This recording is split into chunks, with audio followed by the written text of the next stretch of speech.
Hello guys, today I'm gonna show you why the sine squared of an angle plus the cosine squared of the same angle is equal to 1.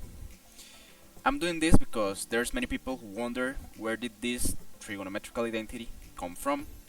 So in this video I'm gonna show you why this is completely real and it's not like a magic trick or something that somebody invented.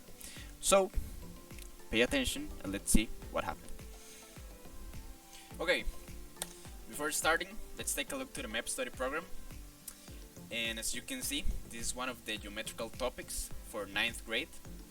This is the ability number 8, which says that we have to apply that the addition between the sine squared of an angle and the cosine squared of the same angle is equal to 1. So, knowing all this information, now we can start with the video. Alright, so let's set this triangle here, okay? As you can see, this is a right triangle because we have a right angle here. Let's call the other angles as alpha and beta, and let's call the sides as A, B, and C. Okay, so as we know, the sine of an angle is equal to half the opposite side to the angle over the hypotenuse of the triangle, and the cosine of an angle is equal to half the adjacent side to the angle over the hypotenuse of the triangle. As we know, the adjacent side to the angle, it's the side which is next to the angle, but it's not the hypotenuse. Okay, so let's take some angle of this triangle.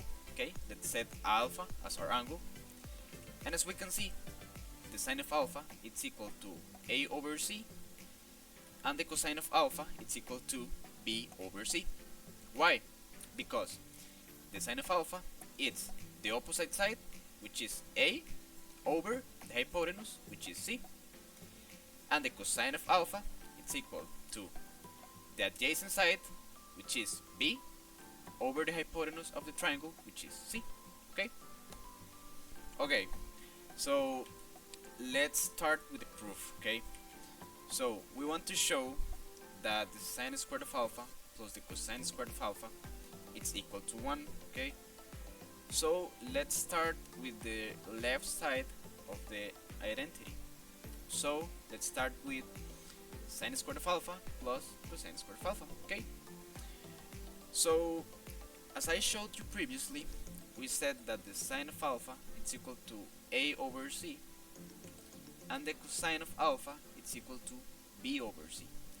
So let's rewrite this expression as A over C squared plus B over C whole squared, okay?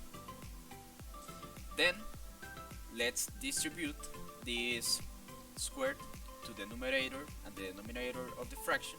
So we will have that this is equal to A squared over C squared plus B squared over C squared. As we can see, both fractions have the same denominator, so we can make an addition. So this is equal to have A squared plus B squared all over C squared, okay? So now let's take a look at this.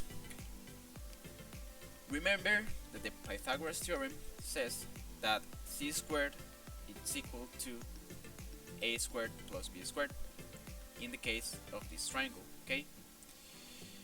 But as you can see, we have A squared plus B squared here, and we have A squared plus B squared here. So we know that A squared plus B squared is equal to C squared. So we can change this expression right here for C squared, okay? So we will have that this expression right here is equal to C squared over C squared. And as we know, if we have a number over the same number, this is equal to 1. So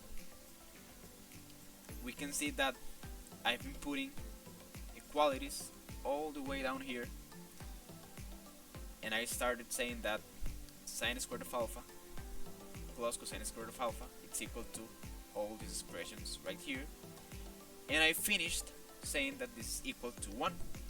So we can make a conclusion of this, and the conclusion is that the sine squared of alpha plus the cosine squared of alpha it's equal to 1.